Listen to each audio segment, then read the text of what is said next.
बोलिए सदगुरु कबीर साहेब की जय। संत समाज की जय। धर्म प्रेमी सज्जनों, माता एवं देवियों, गुरुवर कबीर रमणी नंबर 51 में कहते हैं कि स्वरूप स्थिति रहनी का विषय है। कहते हैं कि जाकर नाम अकहुआ रे भाई, ताकर काह रमैनी गाई।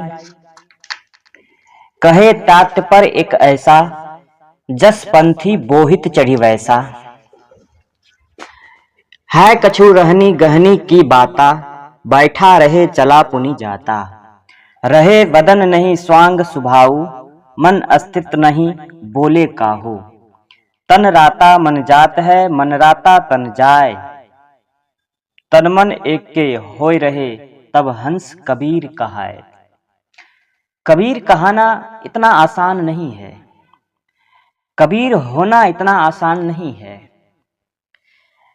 गुरुवर कबीर कहते हैं, हे भाई, जिसका नाम ही कथन में नहीं आता, उसकी क्या कथा करना, उसकी क्या कीर्तन करना एवं क्या वंदना करना। विवेकी जन उसका इस प्रकार एक आशय कहते हैं कि जिस प्रकार पथिक नाव पर बैठकर पार हो जाता है, उसी प्रकार उसकी स्थिति समझो। बिना समझे चलोगे तो ठोकर खाओगे, बिना बूझे कुछ करोगे तो पछताओगे। गुरुवर कबीर कहते हैं, स्वरूप स्थिति की प्राप्ति तो एक रहनी गहनी की बात है। जैसे नाव में बैठे बैठे मनुष्य अपने गंतव्य को चला जाता है, वैसे रहनी में रहने वाला साधक स्वयंमेव शांति को प्राप्त कर लेता है। कुछ और करने की आवश्यकता नहीं रह जाती है। साधक को चाहिए कि वह शरीर में बहुत छापा तिलक आदि वेश का स्वांग न रचे, मन शांत रखे और किसी भी व्यर्थ बातें करके अपना समय न गवाए, व्यर्थ बातों में न फंसे। जहां शरीर आसक्त रहता है वहां मन चला जाता है, और जहां मन आसक्त रहता है वहां शरीर चला जाता है। जब शरीर और मन एकाग्र एवं संयत होकर एक स्वरूप स्थिति की रहनी में लग जाते हैं, तब जीव हंस हो जाता है, अर्थात वह सत्य और असत्य का पारखी एवं स्वरूप स्थित हो जाता है। लेकिन मन में कुछ और चल रहा है। आदमी बैठा कहीं रहता है और मन कहीं रहता है, जाता कहीं है देखता कहीं है, जिसके कारण मन विचलित होता है। और मन जब विचलित होता है, मन मैसेज करता है शरीर को एक बार ऐसा कर लेने से कितना आनंद होगा। और मन के इस बातों में लुभा करके, लालच में आकर के शरीर भी कुछ कर गुजरता है, जिसका परिणाम बहुत दुखद होता है। मनुष्य अपनी आत्मा से अलग परमात्मा खोजता है, उसे वह अपना निधान ठहराता है और कहता है कि वह अकहुआ है। अकहुआ देहाती शब्द है जो कहने में ना आए। एक तरफ तो कहा जाता है कि वह कथन में नहीं आ सकता, दूसरी तरफ उसके नाम की कल्पना, उसका जप तथा कीर्तन वंदना आदि सब करने का प्रयत्न किया जाता है। सदगुरु कबीर कहते हैं कि जिसका नाम ही अकहुआ है, उसकी क्या वंदना प्रार्थना एवं कीर्तन करते हो। वंदना कीर्तन आदि केवल सात्विक मनोरंजन है। जिस दशा की प्राप्ति होने पर मनुष्य पूर्ण कृतार्थ होता है, वह वंदना कीर्तन का विषय नहीं है। और फिर उसकी वंदना, जिसका नाम ही अकहुआ हो, उसकी क्या वंदना करना। एक हास्यास्पद विषय है। मूल चौपाई कितनी व्यंग्यात्मक है, व्यंजना से भरी है। जाकर नाम अकहुआ रे भाई, ताकर काह रमैनी गाई। गुरुवर कबीर कहते हैं, जाकर नाम अकहुआ रे भाई, ताकर काह रमैनी गाई। परमात्मा, भगवान, मोक्ष, निर्वाण आदि सारे शब्दों का एक ही तात्पर्य है, दुखों से अत्यंत छुटकारा। और यह रहनी गहनी की बात है। रहने का अर्थ है पवित्र आचरण में रहना, और अंततः मन का स्थित हो जाना। और गहनी का अर्थ है कल्याण के साधक अंगों को ग्रहण करना। इस प्रकार रहनी गहनी जोड़वा शब्द प्राय एक ही भाव को प्रकट करते हैं। गहनी पकड़ है और रहनी आचरण है। कल्याण की समझ एवं साधक अंगों को दृढ़ता पूर्वक पकड़ लेना गहनी है और उनका आचरण करना रहनी है। जिसने दुख उत्पन्न होते हैं ऐसे मन वाणी इंद्रियों के भाव तथा आचरणों का त्याग करने से सद्गुण तथा शांति स्वयं आते हैं। शांति कोई बाजार का सौदा नहीं है कि जो आप खरीद कर ले आएंगे। सद्गुण जब आपके जीवन में आएंगे तो स्वाभाविक है कि शांति अपने आप आपके पास रहेंगे। और जिनसे सहज सुख उत्पन्न होता है वैसे दिव्य गुणों तथा दयाशील, क्षमा, धैर्य, विवेक, वैराग्य, विनम्रता तथा अपने अविनाशी चेतन स्वरूप के स्मरण और व्यवहार से स्वतः चिरंतन शांति की अनुभूति होती है। सद्गुरु कबीर कहते हैं कि ज्ञान रामायणी गाने कीर्तन करने का विषय नहीं है, ज्ञान मनन का विषय है, किंतु रहनी गहनी का विषय है। रहनी गहनी का भावार्थ ज्ञान एवं जानकारी को आचरण में लाना है। यह कठिन पड़ता है। इसमें मन इंद्रियों को वश में करने की बात है। कीर्तन में सरलता है। नाम जप में सारे पापों का नाश भी मान लिया गया है। कई धर्म गुरुओं ने भी ये ठेका लेकर बैठा है कि नाम जप कर लोगे तो सारे पाप धुल जाएंगे। आदमी सरलता की ओर जाना चाहता है, चाहे उसका उसमें विनाश ही हो जाए। सरल मार्ग सदैव हितकर नहीं होता। कहावत है, महंगा रोवे एक बार, सस्ता रोवे बार बार। आदमी एक बार महंगा सामान खरीद लेता है तो उसे कई महीनों तक, सालों तक सोचना नहीं पड़ता है। और जब वही व्यक्ति सस्ता सामान कोई खरीद के लाता है तो वो महीने में 4 बार खराब होता है, जिसको लेकर के बार बार रोना पड़ता है, पछताना पड़ता है और उसका इलाज करवाना पड़ता है, अर्थात उसे ठीक करवाना पड़ता है। आजकल कीर्तन और अखंड पाठ का नशा बहुत चढ़ गया है। ढोल, मजीरा, हारमोनियम लेकर तथा लाउड स्पीकर लगाकर 1-2 घंटे नहीं, 3-4 घंटे नहीं, 24-24 घंटे कान फाड़ू आवाज में कीर्तन तथा अखंड पाठ किया जाता है। यह मानवता के साथ शत्रुता करना है। सबकी शांति एवं नींद हराम की जाती है। पाप धोने के लिए पाप बटोरा जाता है। एक बाजार में तो नित्य के लिए लाउड स्पीकर से अखंड पाठ चल रहा था। इतने दिन के लिए अमुक सेठ की तरफ से इतना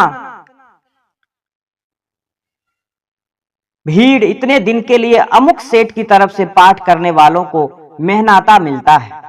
मेहनत जो फीस होती है वो मिलता है। सेठों को तो अपने पाप धोने रहते हैं। पता नहीं आसपास वाले श्रोताओं के कौन से पाप के फल रहते हैं जिससे उनकी शांति और नींद छीन ली जाती है। सद्गुरु कबीर कहते हैं कि मोक्ष, परम शांति एवं परम तत्व कीर्तन एवं पाठ का विषय नहीं है, यह आचरण का विषय है। यदि आदमी अपनी प्राप्त जानकारी का आदर करता है, अर्थात वह जो कुछ जानता है उसका आचरण करता है, तो वह अपने स्थान पर बैठे बैठे अपने गंतव्य को उसी प्रकार पहुंच जाता है जैसे जहाज पर बैठा व्यक्ति अपने गंतव्य पर पहुंच जाता है। जहाज पर बैठने वाला उछल कूद नहीं करता है, सिर्फ उस जहाज पर वो बैठ जाता है शांति से और गंतव्य तक पहुंच जाता है। गुरुवर कबीर भी यही कहते हैं कि आचरण रूपी जहाज पर बैठ जाओ, अर्थात आचरण रूपी जहाज पर सवार होकर के और अपने शांति रूपी मार्ग में चलो और एक दिन तुम गंतव्य तक जरूर पहुंच जाओगे। चलकर मिलने वाली मंजिल भौतिक होती है। यदि हमें कलकत्ता, दिल्ली या इसी प्रकार अन्य किसी स्थल पर जाना है तो चलना पड़ेगा, परंतु यदि हमें अपने निधान में, अपने आश्रय स्थान में जाना है तो चलना नहीं है, केवल रहनी गहनी की आवश्यकता है। वहां चलने की आवश्यकता नहीं है, वहां साधन की आवश्यकता नहीं है। यह वैज्ञानिक तथा विवेक संपन्न तथ्य है कि किसी भी मौलिक वस्तु का निधन, आश्रय स्थल उसके अपने स्वरूप से अलग नहीं होता। निज चेतन स्वरूप मौलिक एवं शाश्वत है, अतएव मेरा निधान मेरा अपना स्वरूप ही है।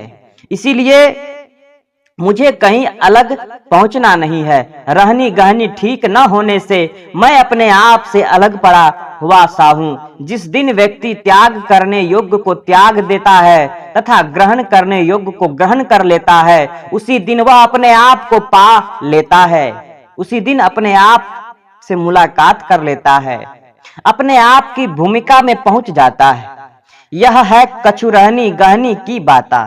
गुरुवर कबीर कहते हैं, यह है रहनी गहनी की बाता, बैठा रहे चला पुनि जाता। इसका मर्म है, रहे बदन नहीं स्वांग सुभाऊ। सदगुरु कहते हैं कि साधक को चाहिए कि वह अपना स्वांग रचने वाला स्वभाव न बनावे, वह अपने शरीर पर दिखाऊ भेष न बनावे। कितने साधक बहुत माला चंदन रंग बिरंगे कपड़े जटाजूट आदि बनाकर अपने आप को बहुत बड़ा भक्त साधक एवं संत सिद्ध करने का प्रयत्न करते हैं। अपने आप को समाज से बड़ा अधीन और अधिक भिन्न प्रद सिद्ध करने के लिए ही तड़क भड़क के वेश बनाए जाते हैं और ये साधक के पूजे जाने के साधन बन जाते हैं, कल्याण के नहीं। अतएव साधक जिस श्रेणी में हो, साधु या ग्रस्त, उसी के भीतर मध्यवर्तीय वेश रखे। मन अस्थिर नहीं बोले काहू, अर्थात साधक को चाहिए कि वह अपना मन स्थित रखे और किसी से व्यर्थ बातें न करे। इस अर्धाली में बड़ी महत्वपूर्ण बात बताई गई है, वह है मन और वाणी का संयम। मैंने पहले भी कहा था, मन और वाणी का संयम आपके लिए बहुत महत्वपूर्ण हो जाता है। मन की शांति के लिए वाणी के संयम की बड़ी आवश्यकता है। जो व्यक्ति अधिक बोलता है, जो व्यक्ति अधिक चंचल होता है, वह असत्य बोलने बिना रहा नहीं जा सकता। उससे कटु तथा परनिंदा के वचन निकलेंगे ही। इस प्रकार असंयत बोलने वाले के मन में शांति नहीं आ सकती। वाणी के संयम से बहुत सारे उपद्रव अपने आप शांत हो जाते हैं। बहुत बोलने का मन है, बहुत बोलने वाले आदमी वो नहीं चाह करके भी बोलेगा क्या, वो दूसरों के ही बात करेगी, दूसरों का ही बात करेगा। फलाना ऐसा है, ढिलाना ऐसा है, उसके यहाँ ऐसा हो रहा है। आखिर उनको जो बोलने की जो आदत है, उस बोलने के क्रम में वो बोलेगा क्या? कोई ज्ञान की बात तो बताएगा नहीं, बोलेगा नहीं, क्योंकि उसके पास खुद ज्ञान नहीं। अगर ज्ञान होता तो वो इतना बोलता ही नहीं। तो बोलने के लिए शब्द तो चाहिए ना, कोई विषय तो चाहिए ना। तो कोई अच्छा विषय तो होगा नहीं उसके पास, इसीलिए वो दूसरे के घर की बातों को आपके पास परोसेंगे, दूसरे के जीवन की बातों को आपको सुनाएंगे और दूसरे का निंदा आपसे करेंगे, आपका निंदा दूसरे से करेंगे, क्योंकि उसके पास बोलने की बीमारी है। गुरुवर कबीर कहते हैं कि अगर शांति चाहते हो, अगर मन में कोई तरह का विकार नहीं चाहते हो, जीवन में किसी भी प्रकार का दुख तकलीफ नहीं चाहते हो, तो बोलना कम करो। और जितना भी बोलो, जब भी बोलो, ये तराजू तौल तब मुख बाहर आन। जब भी बोलो आप अपने हृदय रूपी तराजू में तौल कर बोलो कि हम बोल क्या रहे हैं और कितना बोल रहे हैं। कोई गलत शब्द तो नहीं बोल रहे हैं जिससे सामने वाले को तकलीफ हो जाए। संयम रखें बोलने में भी, तभी आपको शांति मिल सकती है। मन संतुलित है और वाणी पर जिसका अधिकार है, उसके आचरण पवित्र रहेंगे ही। जिसके मन, वाणी और कर्म तीनों संतुलित है, उसके जीवन में केवल पवित्र संस्कारों का मधु होता है। वह सदैव प्रसन्न रहता है, वही स्वरूप स्थिति का अधिकार है। गुरुवर आगे कहते हैं, तन राता मन जाता है, मन राता तन जाए। जहां शरीर तथा इंद्रियां आसक्त है, वहां मन दौड़ता है, और जहां मन आसक्त है वहां शरीर जाता है, इंद्रियां उधर ही दौड़ती है। इंद्रियों की विषयासक्ति मन को घसीटती है तथा मन की आसक्ति इंद्रियों को घसीटती है। तन मन के विषयों में आसक्त आदमी जीवन भर संसार बाजार का टट्टू बना लादी लादता है, उसके जीवन में शांति कहां। परंतु गुरुवर कबीर कहते, तन मन एके होए रहे, तब हंस कबीर कहाए। अर्थात जिसके मन और तन एक हो जाते हैं, एक हो जाते हैं, वह हंस हो जाता है। एक का अर्थ है एकाग्रता। जिस साधक के शरीर और मन उसके वश में है वह हंस कहलाता है। बीजक में हंस शब्द बारंबार आता है। हंस एक पक्षी होता है, वह स्वच्छ तालाब में रहता है। उसके लिए कहावत है कि वह नीर क्षीर विवेक करता है, तथा तात्पर्य यह है कि जो मन और शरीर पर विजयी है वही जड़ चेतन, सत्य असत्य, खाद्य खाद्य, कर्तव्य अकर्तव्य, स्व आदि की परख कर सकता है। स्वच्छ तन मन वाला ही तो पारखी होता है। जैसा कि इस ग्रंथ में अन्यंत्र भी बताया गया है कि हंस संस्कृत भाषा का शब्द है। इसमें दो पद है, अहम सह, अ तथा विसर्ग लुप्त होकर हंस शब्द बन गया है। इसका अर्थ होता है मैं वह, अर्थात मैं वही जिससे मैं परमात्मा, ब्रह्म, राम, खुदा, अल्लाह, मोक्ष, निर्माण आदि शब्दों की आधार में खोज रहा हूं। शब्द तो सारे कृत्रिम है, किंतु मैं उसका कर्ता अकृत्रिम हूं। इस रामायणी में मुख्य 4 बातें बताई गई है। पहली बात है जीव की स्वरूप स्थिति कीर्तन वंदना आदि का विषय नहीं है। दूसरी बात कि वह विलक्षण नहीं बनना चाहिए। और तीसरी बात, जिसने अपने तन और मन पर विजय पाई है उसी ने हंस तत्व पाया है। वही आसार को परख कर त्याग देता है और अपने स्वरूप में स्थित हो जाता है, जो सार एवं सत्य है। और जो इस सार को नहीं समझ पाता है, जो इस सत्य को नहीं समझ पाता है, वो जीवन के अंतिम पड़ाव पे पहुंच जाता है, फिर भी अपने आप में स्थित नहीं हो पाता है, शांति को प्राप्त नहीं हो पाता है। जीवन उनका विचलित रहता है, जीवन उनका दुखद रहता है। गुरुवर कबीर कहते हैं कि अपने मन और तन को शांत कर लो, एकाग्र कर लो, एकचित्त कर लो, और जीवन में देखो कि कितना आनंद है, कितना आनंद पूर्ण संसार है। और जिस वक्त तुम्हें लग जाएगा कि ये जीवन में अब कोई दुख नहीं है, कोई पीड़ा नहीं है, कोई कष्ट नहीं है, किसी से बैर भाव नहीं है, किसी से कोई लगाव नहीं है, उस वक्त आपको परम शांति की अनुभूति होगी और आप पाएंगे कि हम अपने आप में लीन हो गए, परमात्मा से भेंट हो गई। तो गुरुवर कबीर के इस विचार को आप सब आत्मसात करें, मंथन करें, विचार करें और जन जन तक विचारों को शेयर करें। और आप तमाम भाई बहनों से निवेदन है कि अभी तक आप लोगों ने चैनल को सब्सक्राइब नहीं किया होगा तो चैनल को सब्सक्राइब कर लीजिए, ताकि गुरुवर कबीर के अनमोल विचार आप सब तक पहुंचते रहे और आप सब उस विचारों को सुन करके अपने जीवन को, आसपास के जीवन को, अपने घर परिवार को सही मार्ग, सही राह दिखाते रहें और अपने जीवन को कल्याण के ओर अग्रसर करें। इन्हीं चंद विचारों के साथ मैं अपनी बातों को विराम देता हूं। बोलिए सदगुरु कबीर साहेब की जय।